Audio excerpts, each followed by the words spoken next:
On the eve of elections in Washington, D.C., I am joined by a power-packed panel to talk about what the implications of this election will be for India. The strategic relationship, what could be its next level, what would be the kind of alignment when it comes to security, trade, and geopolitical concerns of India and America.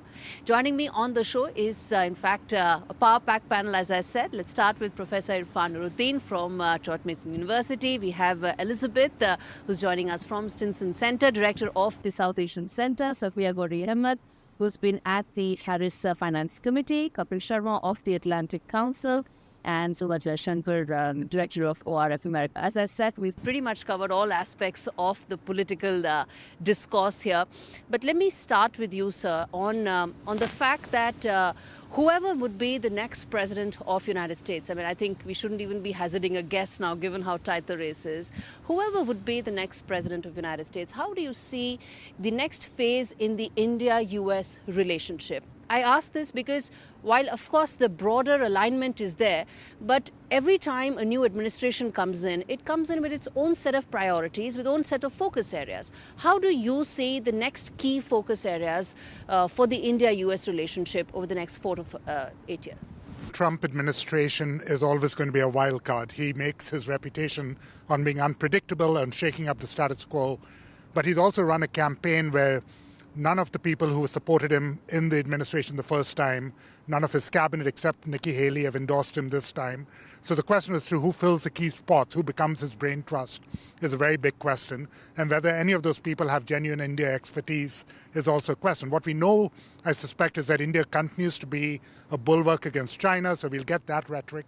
But the appetite for genuine sort of bilateral relationships, trade concessions, are unlikely to be very high with Mr. Trump. But again, he's a wild card, right? You never know. Famously, he supposedly has a good relationship on a personal level with Prime Minister Modi, and maybe that unlocks certain advantages. But I imagine that the pure chaos of a second Trump administration filling all the spots throughout Washington, D.C. and all these administrative buildings will occupy much of the attention for the first 4 to 6 months of the administration. And so one way or the other, you should expect to see a real bump. I mean, if nothing else, a slowdown of the momentum. With Kamala Harris, as much as she is a change candidate, you get a continuity of the Biden administration. A lot of the key figures will rotate, of course, but you'll see a deep bench on the Democratic side, including many people who have pedigree in the Obama administration and the Biden administration and who are very committed to the India relationship. I imagine you see a lot more continuity, but I also think that President Harris brings much more attention to democracy and human rights concerns than maybe President Biden was. And to the extent that some Indians might see that as problematic, you could expect some bumps in the road there. Okay. Specifically, if one were to choose 2 or 3 areas, what do you think would be? As I said, it's not about a Harris or a Trump or versus Trump kind of a discussion, but more in terms of, in your opinion, the next 4 years, where do you see this relationship going? Is it going to be a game changer in technology? Do you think it's going to be a game changer in terms of greater geopolitical alignment? That one X factor, if one were to say. I think to an extent it does depend on a couple of things. So one is, right, what happens in the White House, who is going to be there calling the shots. One other aspect of a potential Harris administration, I think there's a lot of room to run on climate. Obviously, that's a huge issue facing India and the rest of the global South, and could see that being a part of the partnership that is further built out under a Harris administration, less likely under a Trump administration, given politics here in the U.S. But I do think that tech cooperation writ large is a space of mutual interest and one that is less weighted by political outcomes. It tends to be seen as more neutral. There's a lot of cooperation that can happen, for example, in terms of just research centers at the university level, private sector. And either way, regardless of who wins, adding those components to the relationship will help it through any bumps in the road that move forward. And beyond that, I would say, you mentioned geopolitics. To an extent, what happens in the region will also matter as well. We've just seen a bit of a thaw, perhaps, between India and China, and so seeing how that plays out, the extent to which that competition continues or perhaps lessens, will have knock-on effects, too, in terms of the broader U.S.-India partnership. Sure. Safia, you want to come in on the fact that specifically in terms of the trade relationship that India and US have, that elusive FTA that both parties have been seeking for at least a decade, if not longer. How do you see those negotiations changing? You know, in the next 4 to 8 years, you know, because given the fact that economy is so much central to this entire discussion here as well, any progress would also be done keeping in mind a bunch of domestic considerations. I think on an FTA, it's going to be very difficult for either party, just given that Congress is likely in no mood for passing free trade agreements with any country, regardless of India or not.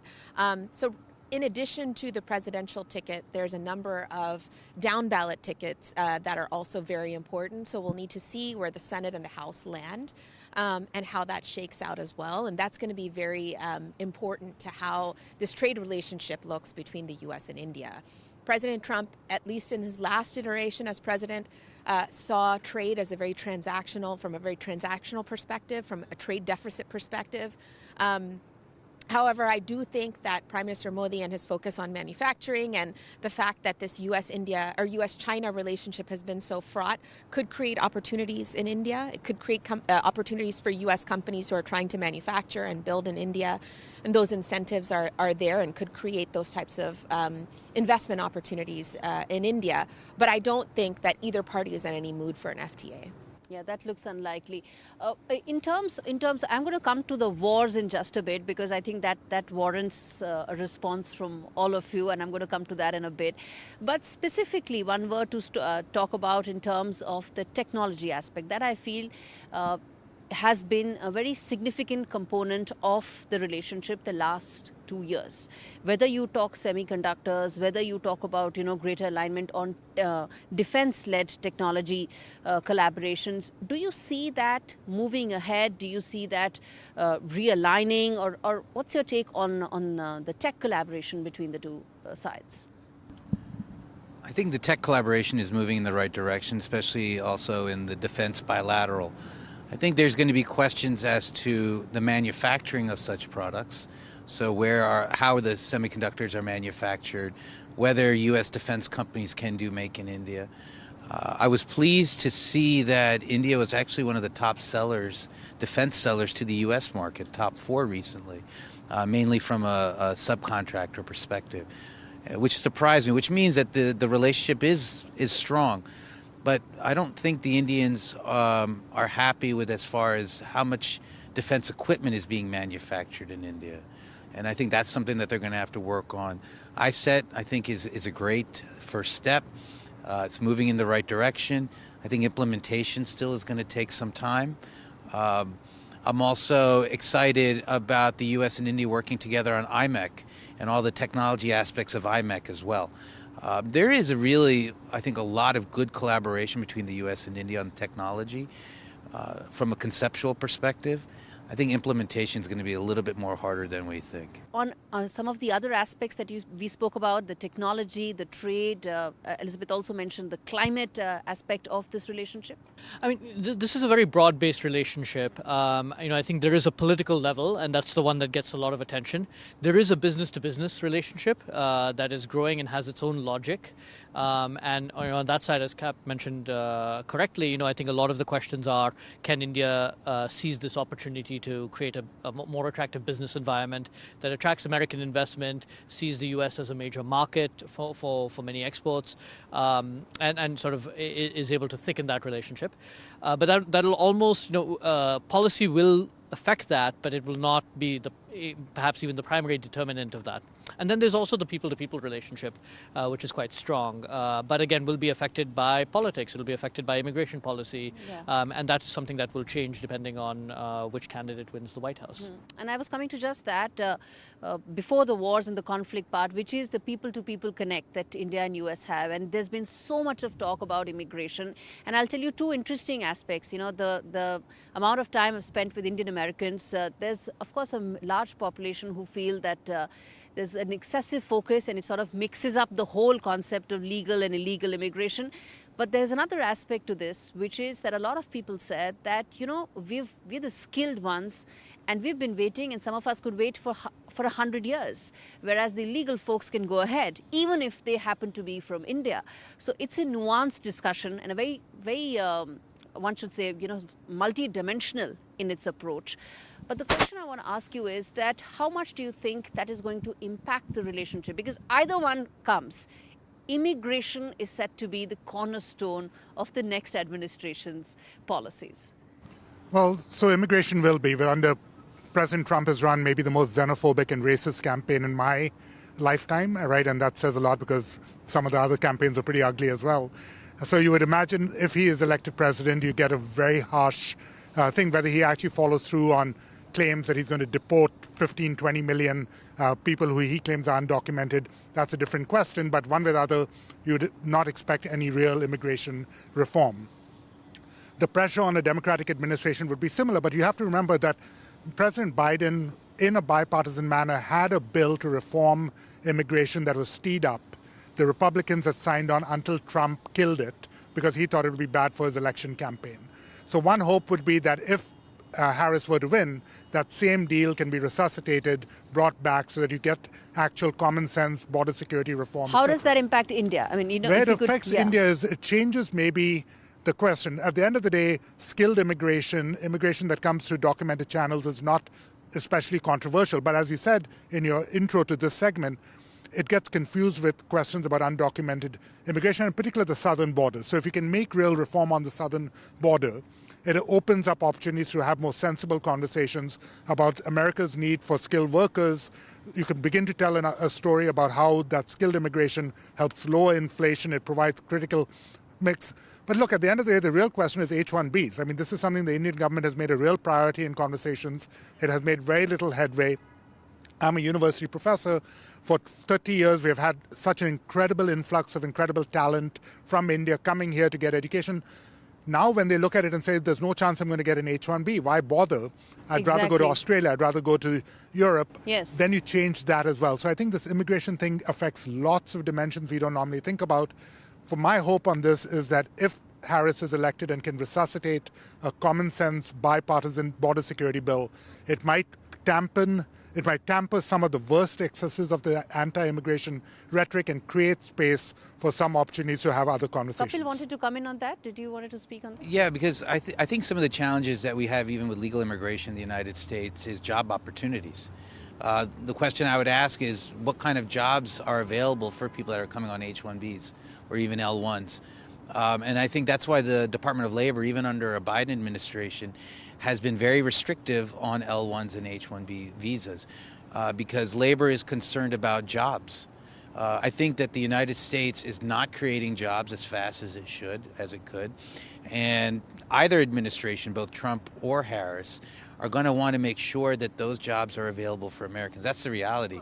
Job issues are the same thing in India as well. They need to prioritize giving it to American citizens. Well, you're seeing some of the biggest tech companies in the United States laying off thousands of people. And then those people are going to have to look for jobs as well. And they're going to look to other tech companies. So in essence, by letting more and more people come in on legal immigration, you're forcing Americans to compete with them for those open job slots. So that's why it's a much more political, I think, than people appreciate. Just to tell our viewers an interesting statistic, which is that the last month US added 12,000 jobs. Of course, it was an anomaly because there were hurricanes and strikes and so on and so forth. But 12,000, a number against an expectation of 1 lakh jobs. In the context of what we are talking, which is that it comes down to creating employment opportunities. How do you see the immigration potential for reform? But at the same time, how do you see any administration tackling what is clearly now probably the biggest political issue right now? I think the jobs part of this really is critical. And here we can maybe pull in other threads from this conversation. So on the tech cooperation side, on the defense cooperation side, I think both sides need to think creatively about the ways that this is very much not just a one-way street anymore, right? There are companies in India that are creating massive job opportunities for people here in the U.S. And that used to be, we think about, H-1Bs as coming over to the U.S. and taking advantage of those work opportunities, but finding the stories to tell of the opposite side of those opportunities, and the way that Indian businesses and entrepreneurs are contributing to the U.S. economy, even if that's not directly related to the immigration question. To the other points that have been made, so much of this is a question of narrative, and showing how both sides truly are benefiting from these ties that are being built. So even as we work on the nitty-gritty political questions of immigration, which are hugely complicated, even though I think we have seen some common sense areas where both sides can come together, it's also how we tell our stories, and looking for those opportunities to make clear to the average American voter what benefits the U.S. is deriving from this relationship. Sure. I want to now come to the China aspect of this equation, and then, of course, W, which is wars. Actually, the two C's, China and conflict. So first, as far as the India-China relationship, Safia, there's been a bit of a thaw. I wouldn't say going back to the earlier days, because the trust factor takes time, but there's most certainly been a thaw. And the one thing that in the last 4 years that the conflict took place, there were many who felt in the Indian strategic and security establishment that America has been very particular about seeking India's engagement when it comes to the Indo-Pacific and the Quad. But India's primary challenge with China lies on the land borders. And after 4 years, we did the disengagement on our own terms, but on our own terms, alone, Amidst a global push to address the China challenge, India's concerns were sort of isolated in that sense. The question I'm asking you is that how do you see the India-China relationship in the context of the next American president coming in? Because that will have a ramification on the triangles of, say, the US-China. Sure. Obviously, I think both the U.S. and India, they have a common foe, right? And they're using that sort of common foe of deterring China and using that deterrence against China and using it to their sort of advantage, right? And so the U.S. is looking at it from how do we look at, competition with China, and obviously India's position on China relates to their border issues. But at the end of the day, there's the same tools of the trade that are being used are economic tariffs, for example. India is deploying the same sort of economic tariffs and trade restrictions that the U.S. is using against China. And so it's a very similar playbook.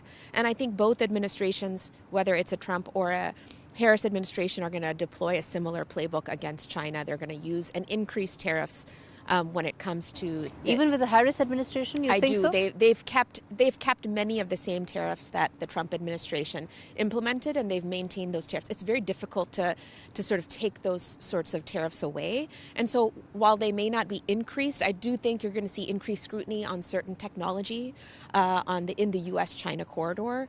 I do think whether it's a Trump administration, you're going to see increased rhetoric, increased tariffs, and increased sort of competition in that way. But I do think the Harris administration is going to keep the pressure on. For example, in Congress, there's the China committee that looks at the competition between the U.S. and China and looks at the Chinese Communist Party. That committee will not go away regardless of who wins.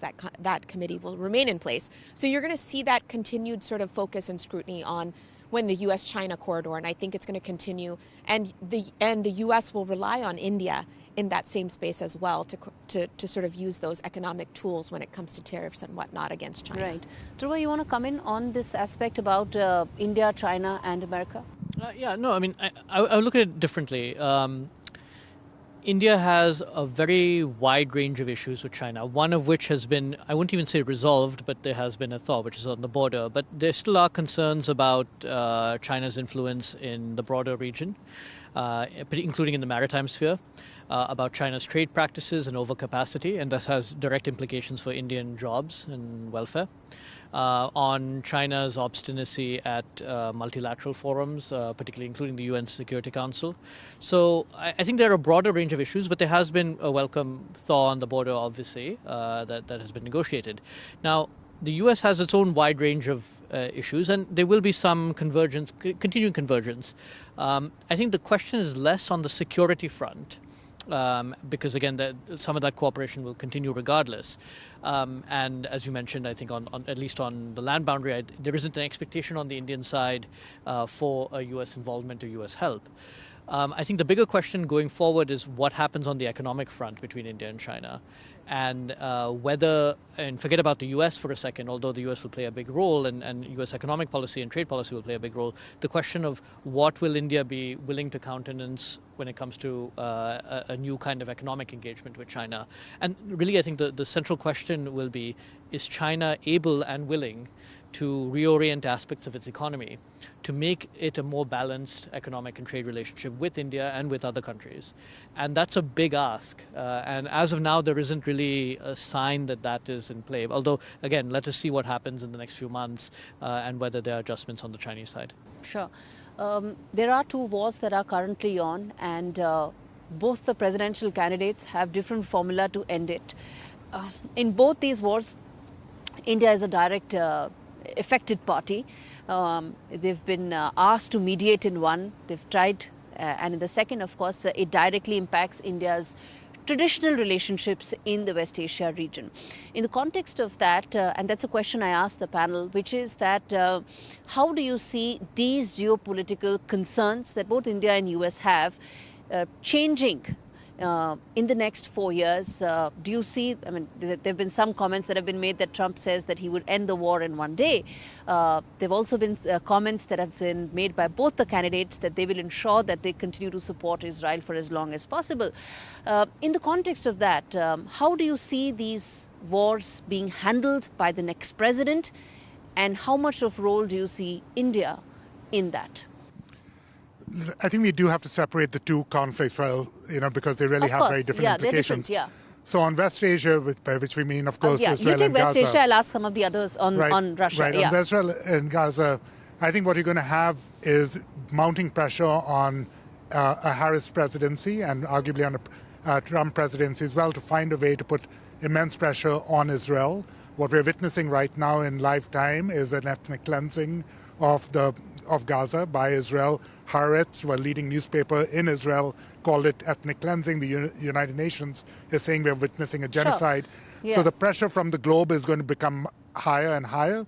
But traditional support to Israel as a long-time partner of the United States, a military asset, a fellow democracy, and with a large, important Jewish American diaspora that also believes very firmly in that special relationship, that doesn't change.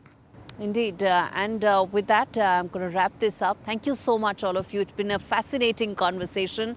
On the eve of election, the sun has set here in Washington, D.C. Tomorrow morning, let's see what really happens. When the sun rises, whose fate rises? Whether it will be Kamala Harris, who will go down in history books, or will it be Donald Trump?